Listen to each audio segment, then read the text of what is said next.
nama saya Dr. Paul.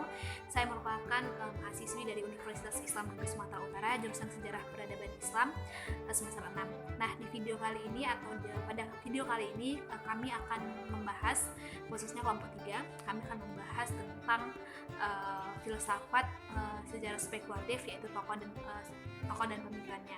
Nah, kali ini saya tidak sendirian karena saya akan ditemani oleh rekan-rekan saya yang bernama Rizal Abror Siregar dan saudari kita yang paling cantik, yaitu Fitriani. Nah, tapi sebelum kita menonton video ini, jangan lupa untuk tekan tombol subscribe, like, dan komen video ini untuk mendukung channel ini supaya berkembang. Pengertian filsafat spekulatif. Filsafat spekulatif adalah suatu cara berpikir sistematis mengenai segala hal yang ada. Mengapa para filsuf melakukan ini? Mengapa mereka tidak seperti ilmuwan saja mempelajari aspek tertentu dalam kehidupan? Jawabannya adalah bahwa pikiran manusia berharap melihat suatu hal secara keseluruhan, berharap untuk mengerti bagaimana semua hal yang berbeda yang ditemukan secara bersamaan akan menghasilkan sesuatu yang sangat berarti secara keseluruhan, dan kita pun terus mengikuti hal tersebut saat kita membaca sebuah buku, melihat sebuah lukisan, atau mempelajari sebuah tugas. Kita sadar bahwa tidak hanya detail tertentu saja yang diperhatikan, tetapi harus memperhatikan juga pola-pola yang diberikan perbedaan pada detail-detail tersebut. Filsafat spekulatif adalah suatu pencarian untuk aturan dan suatu hal yang menyeluruh yang diterapkan bukan hanya pada hal tertentu atau pengalaman tertentu saja, tetapi untuk seluruh ilmu pengetahuan dan pengalaman. Singkatnya, filsafat spekulatif adalah suatu usaha untuk menemukan hubungan dari keseluruhan aspek dari pikiran dan pengalaman. Filsafat spekulatif merenungkan secara rasional spekulatif seluruh persoalan manusia dalam hubungannya dengan segala yang ada pada jagat raya ini. Filsafat berusaha menjawab seluruh pertanyaan yang berkaitan dengan manusia, eksistensinya, fitrahnya di alam semesta ini, dan hubungannya dengan kekuatan supranatural.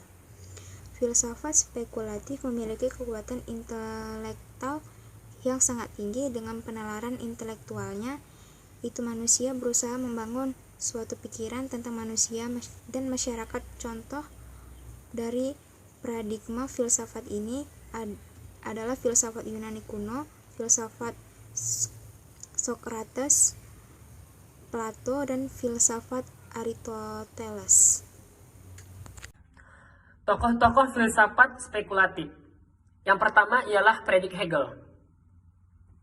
Wilhelm Friedrich Hegel lahir di kota Stuttgart di Jerman pada tahun 1770 dan belajar filsafat di kota Tübingen. Pada tahun 1817, ia diangkat sebagai guru besar di salah satu kota di Jerman, yaitu di Heidelberg. Setahun kemudian, Hegel pindah ke Berlin. Di Berlin, ia sangat dihormati, sehingga ia mendapat julukan Professor Professorum, yaitu profesornya profesor. Mahasiswa banyak berdatangan dari penjuru dunia hanya untuk mendengarkan ajarannya. Dan pada tahun 1831, Hegel wafat di Berlin. Dalam ajaran Hegel, dialektik merupakan bahan yang utama. Dialektik berasal dari kata dialego yang artinya membuat percakapan atau polemik. Seluruh pemikiran Hegel terdiri dari rangkaian dialektik dari 3 tahapan, yaitu tesis, antitesis, dan sintesis. Contoh, dari ada, tidak ada, menjadi ada.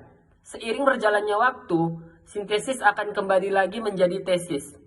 Demikianlah proses terus berlanjut dalam siklus ini.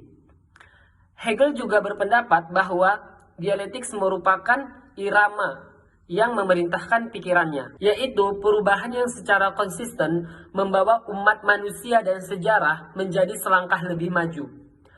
Hegel juga memandang sejarah manusia merupakan perwujudan ilahi yang mutlak. di setiap bagian atau di setiap periode merupakan langkah terus-menerus untuk menuju kesempurnaan. Hegel memandang ide mutlak sebagai sebab yang terakhir untuk segala kejadian. Hegel memandang ide mutlak sebab dari suatu kejadian. Idelah yang menetapkan dan membentuk kejadian dan kenyataan dalam setiap fase, baik periode ataupun langkah perkembangan sejarah. Dan tokoh yang kedua ialah Ibnu Khaldun. Wali ad-Din Abdurrahman bin Muhammad, Ibnu Hasan, Ibnu Jabir, Ibnu Muhammad, Ibnu Ibrahim, Ibnu Abdurrahman, Ibnu Khaldun lahir di Tunisia, Afrika Utara pada 1 Ramadan 723 Hijriah atau 27 Mei 1332 Masehi dan meninggal di Kairo pada tahun 808 Hijriah atau 1406 Masehi. Beliau hidup pada abad ke-14, yaitu ketika umat Islam mengalami zaman kemunduran dan perpecahan, sedangkan Eropa mengalami kebangkitan yaitu zaman Renaissance. Beliau hidup pada abad ke-14 Masehi, yaitu ketika umat Islam mengalami kemunduran dan perpecahan, sedangkan Eropa mengalami kebangkitan atau zaman Renaissance. Akibatnya, umat Islam mengalami kemunduran dalam bidang intelektual. Karya-karya pada saat itu hanya syarah dari karya zaman keagungan Islam. Berbeda dengan Ibnu Khaldun yang telah menghasilkan sebuah ide baru, khususnya pada bidang persejarahan.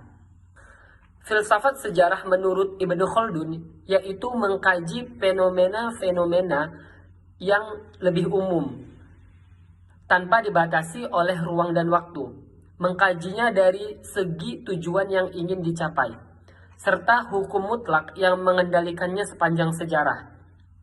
Dalam pandangannya, masyarakat merupakan makhluk historis yang hidup berkembang sesuai dengan hukum khusus, yaitu berkenaan dengannya. Gerak sejarah menurut Ibnu Khaldun tidaklah berupa lingkaran dan dari garis yang lurus atau linear, tetapi bentuk spiral. Tokoh yang ketiga yaitu Karl Marx. Karl Marx adalah seorang ahli filsafat, sosiologi, ekonomi, wartawan, dan sejarawan kelahiran Jerman. Marx adalah pelopor utama gagasan sosialisme ilmiah, dilahirkan tahun 1818 di kota Trier, Jerman. Ayahnya ahli hukum. Dan di umur 17 tahun, Karl Marx masuk Universitas Bonn, juga belajar hukum.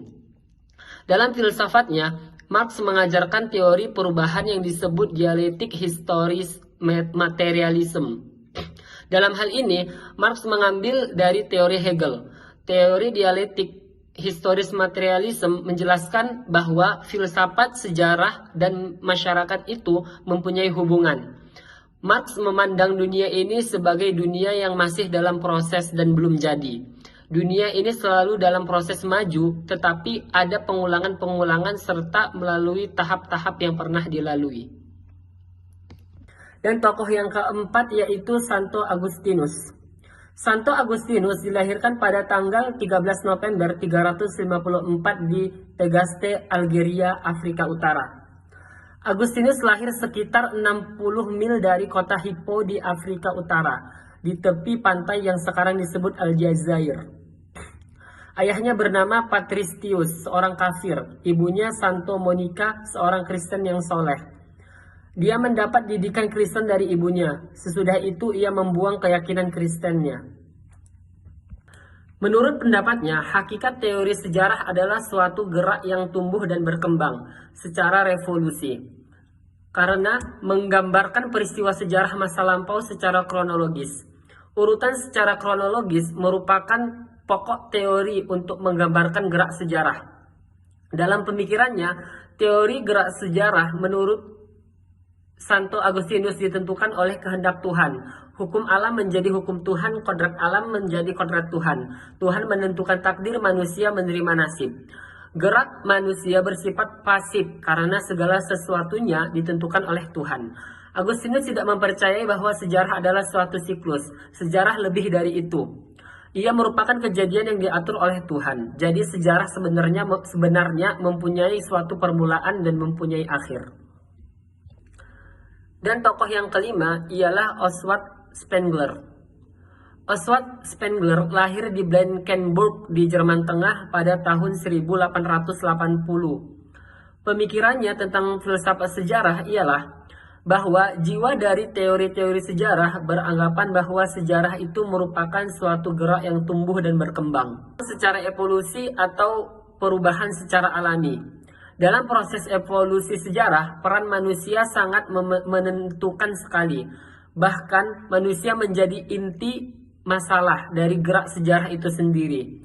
Umumnya terdapat 3 hal yang menjadi kajian filsafat sejarah spekulatif, yaitu pola gerak sejarah, motor yang menggerakkan proses sejarah, dan tujuan gerak sejarah. Gerak sejarah menurut Spengler itu tidak bertujuan sesuatu, kecuali melahirkan, membesarkan, mengembangkan, dan menghancurkan kebudayaan. Tokoh yang keenam ialah Arnold J. Toynbee. Toynbee yang bernama lengkap Arnold Joseph Toynbee lahir di London, Inggris pada tanggal 14 April 1889. Antara pemikiran Toynbee dan Spengler ada semacam kesamaan, yaitu tentang gerak dari sejarah atau peradaban itu sendiri dan pendekatan yang digunakan. Apabila Spengler menyatakan bahwa kehancuran adalah layaknya organisme yang pasti terjadi dan tidak bisa dibantah, maka Toynbee menyatakan bahwa kehancuran bisa dibantah. Selain itu, ia menolak paham Spengler yang deterministik, yang menggambarkan bahwa peradaban timbul dan tenggelam sebagai sebuah siklus yang mengikuti kehendak alam. Pemikiran Toynbee tentang peradaban adalah bahwa peradaban selalu mengikuti alur mulai dari kemunculan sampai kehancuran. Teori Toynbee ini senada dengan hukum siklus, artinya ada kelahiran, pertumbuhan, kematian, kemudian disusul dengan kelahiran lagi, dan seterusnya. Tokoh yang ketujuh ialah Giambattista Vico.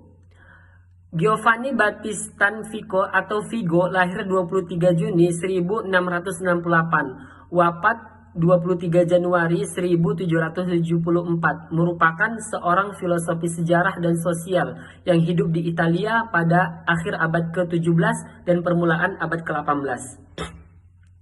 Teorinya dalam gerak sejarah ibarat daur kultur spiral, yaitu perjalanan sejarah bukanlah seperti roda yang berputar, mengitari dirinya sendiri, sehingga memungkinkan seorang filosofi meramalkan terjadinya hal yang sama pada masa depan. Sejarah berputar dalam gerak spiral yang mendaki dan selalu memperbarui diri. Seperti pendaki gunung yang mendakinya melalui jalur melingkar ke atas, di mana setiap lingkaran selanjutnya lebih tinggi dari lingkaran sebelumnya, sehingga ufuk semakin jauh dan luas. C. Bagaimana perkembangan filsafat sejarah pada zaman klasik dan zaman modern? Jadi perkembangan filsafat sejarah ini dibagi menjadi 5 periode, yaitu zaman Yunani kuno, yaitu dari 600 sebelum Masehi sampai 200 Masehi. Yang kedua itu ada zaman pertengahan dari 200 Masehi sampai 1500 Masehi. Yang ketiga itu ada zaman pencerahan dari 1500 Masehi sampai 1700 Masehi. Yang keempat itu ada zaman modern dari 1700 Masehi sampai 2000 Masehi. Dan zaman pasca modern itu dari 2000 Masehi sampai sekarang. A. Zaman Yunani kuno, 600 sebelum Masehi sampai 200 Masehi.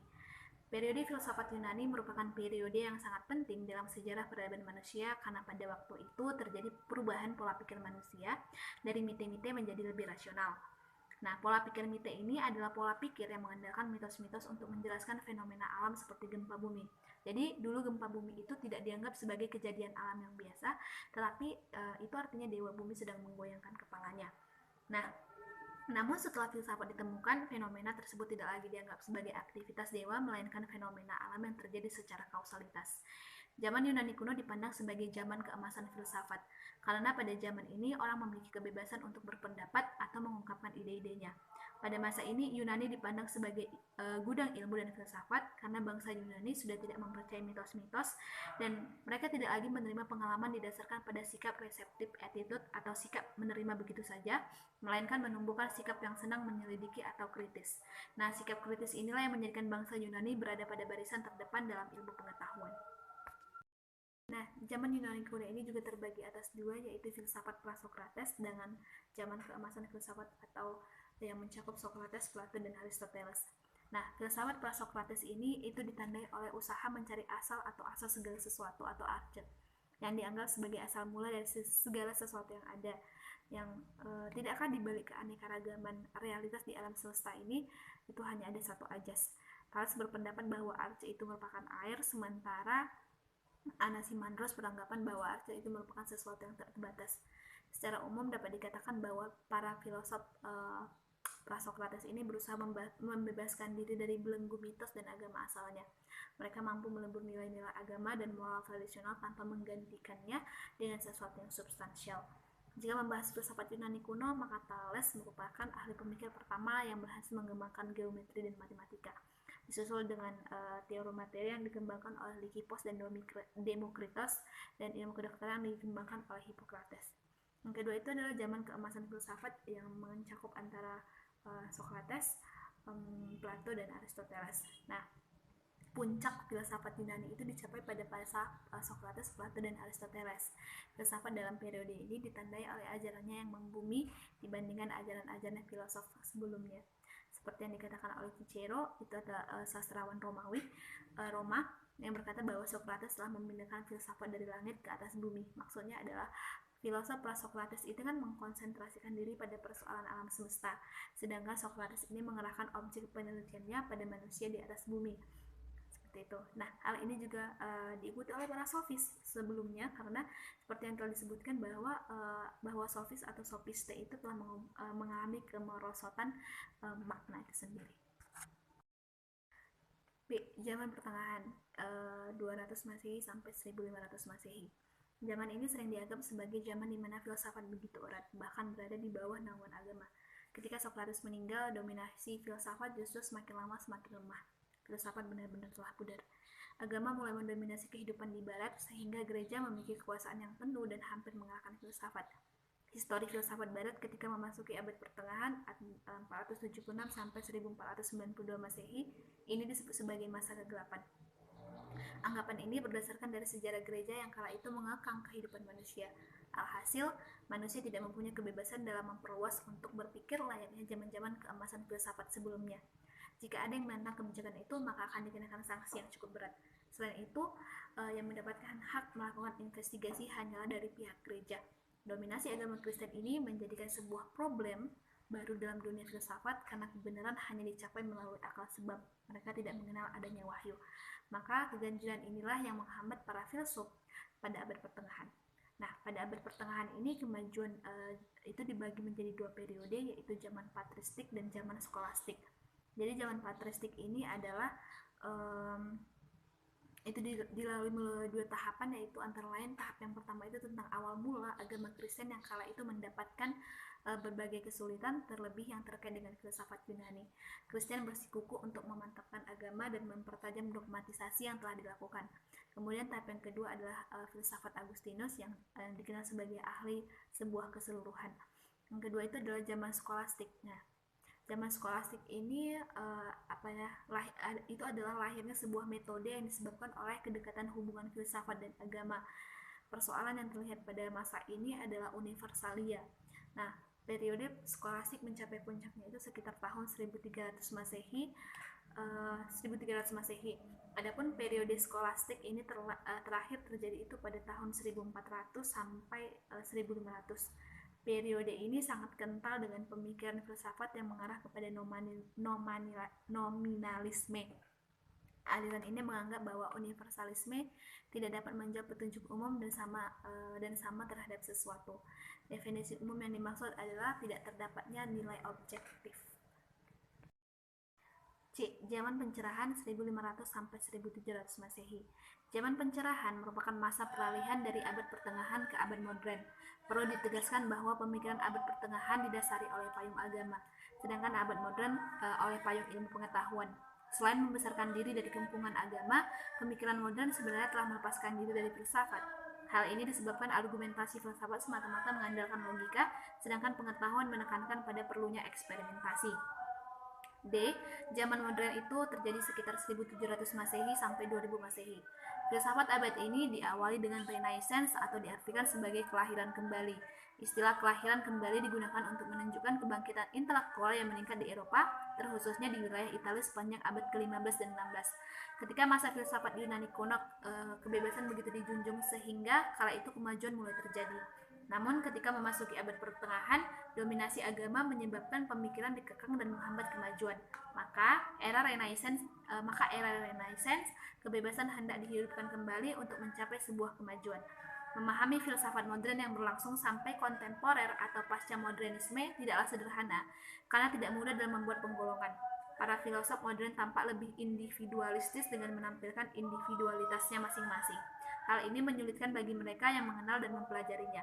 Oleh karena itu, untuk mempermudah dalam mengenal dan mempelajarinya, filsafat modern ini dibagi menjadi beberapa kelompok, yaitu rasionalisme, empirisme, kritisme, dialektika idealisme, dan dialektika materialisme. Zaman pasca modern. Ini terjadi antara 2000 Masehi sampai sekarang. Nah, aliran ini pertama kali dipelopori oleh Auguste Comte sekitar tahun 1798 hingga 1857. Ia juga merupakan sosiolog pertama yang mengatakan bahwa terdapat 3 tahap yang harus dilalui pada setiap pikiran manusia, yaitu teologis, metafisis, dan tahap positif ilmiah. Nah, melalui tahap teologis, manusia mempercaya bahwa di balik gejala-gejala alam ada kekuasaan yang memiliki kuasa untuk mengatur gejala itu. Kuasa tersebut memiliki rasio serta kehendak layaknya manusia. Namun, banyak orang meyakini mereka memiliki kedudukan yang lebih tinggi dari makhluk biasa. Tahapan teologis ini terbagi lagi menjadi 3 periode, yaitu meliputi periode primitif yang mempercayai bahwa benda-benda memiliki jiwa atau animisme. Tahap selanjutnya adalah tahap politeisme, di mana manusia mulai mempercayai dewa-dewa, dan kemudian periode yang lebih tinggi adalah monoteisme, yakni ketika manusia memandang Tuhan sebagai satu-satunya pemegang kuasa. Baiklah teman-teman, sekian video kami mengenai filsafat sejarah spekulatif, tokoh dan pemikirannya. Apabila kami masih ada kesalahan yang dalam penyampaian kata atau dalam penyampaian penjelasan kami memohon maaf, karena kami tahu kami masih minimnya literasi atau masih sedikitnya literasi pengetahuan yang kami dapatkan atau yang kami ketahui. Maka dari itu kami meminta saran, kritik, dan pertanyaan mungkin kepada kami, terkhususnya kepada kelas kami, kelas Sejarah Peradaban Islam B semester 6. Kami minta saran dan kritik kalian teman-teman semua demi perbaikan atau demi kemajuan atau demi demi tercapainya nanti penjelasan yang lebih baik ke depannya, seperti itu. Dan akhir kata kami mengucapkan terima kasih telah menonton video ini, dan wabillahi taufiq wal hidayah. Wassalamualaikum warahmatullahi wabarakatuh. Bye bye guys.